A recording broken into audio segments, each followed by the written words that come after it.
Hi, everybody, and welcome to our virtual Coffee with the Consultants. My name's Stephanie Essex. I'm being Sandoval. Hi, everyone. And we're social emotional consultants for the Starfish Academy here at the Florida Center for Early Childhood.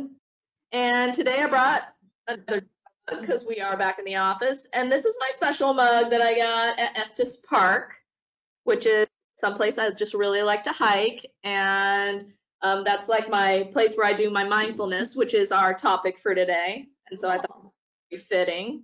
And so we just wanted to talk a little bit about what mindfulness is and the benefits, and give you a cool resource and some ideas for things you can do to be mindful yourself and also to help your kids. So mindfulness is really what it is focusing on being aware of what you're sensing and feeling in the moment without interpretation or judgment. So it's really paying attention to your environment, really living in the moment, focusing on your breathing and accepting yourself just as you are. And I think that's really powerful. It's also noticing your body and its sensations when you're in these moments. And I just really love that whole idea of mindfulness and practicing it with my kids here. And Yang wanted to talk about like a few of the benefits. So go ahead, Yang. Yeah. So with mindfulness, it definitely improves your attention. Lots of self-regulation, and it also develops a lot of like life skills. So within those life skills, it improves for a child to focus. It improves their grades at school. It definitely helps with emotional regulation. And I kind of talked to you guys about, in the past week of our Coffee and Consultants about emotional regulations. I'm using bubbles techniques. It increases a lot of compassion, and it increases conflict resolution skills, and it definitely decreases stress. So an example that I have that I've been doing with my daughter, she's 9 months, she's super active, and when she's tired, she's just bouncing off the walls. And so because now that it's so hot outside, I kind of just been putting her in the stroller and we walk around our house. That's cool. I listen to YouTube too, where it's like a nature sound, where it's like waterfalls with birds, and so you feel like you're in nature.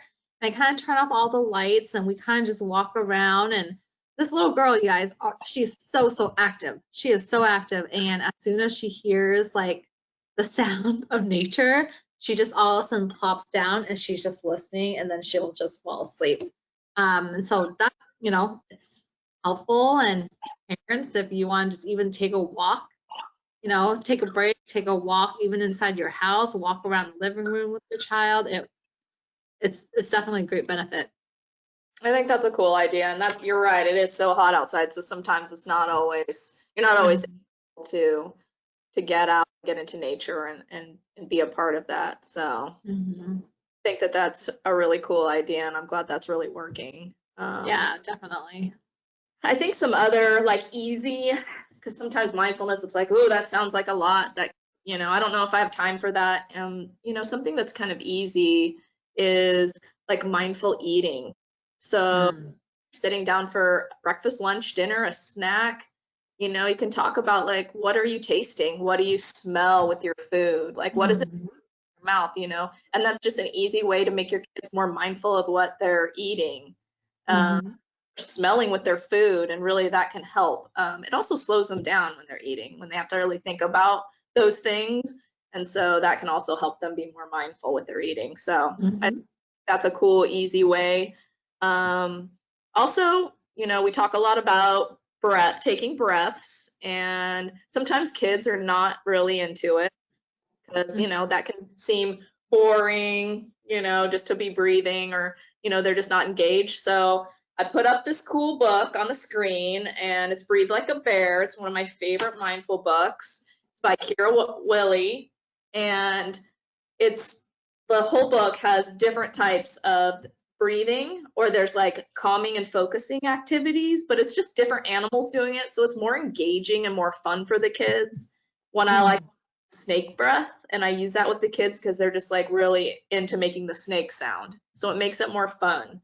So it's a really cool book. I got it on Amazon. I have it on my Kindle, but I also think like to purchase it and have it and bring it in as part of like a nighttime or a daytime routine would be a really cool way to get the kids really involved and make them excited about doing it. So I just wanted I to love that.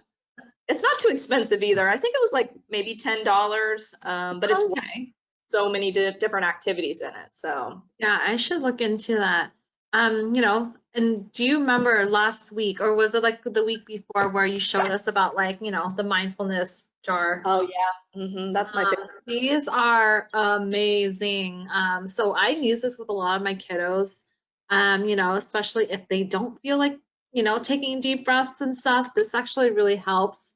I just have them look at it. I kind of dim down the lights and then, just have them just look at it and ask them, hey, tell me about the glitter. What is it doing? Go ahead and just look at it fall down, and it's falling down slowly. So I kind of talk with them while they're looking at it, and it definitely really, really helps. It really, really Yeah, helps. Yeah, I love it. So parents, this is a great idea yeah, project too to do with your kids. it's fun, and you can do breathing with it too, like practice breathing Mhm. while it's falling, and that's Yeah, also definitely. cool and engaging. So, well, we're very excited that you all joined us again for another Coffee with the Consultants. We love sharing tips with you. So next week, we wanted to talk about empathy and ways that you can help build empathy in your children, because it's a really important topic. And so look forward to sharing that with you, and we'll see you next week. Bye, everybody. Bye.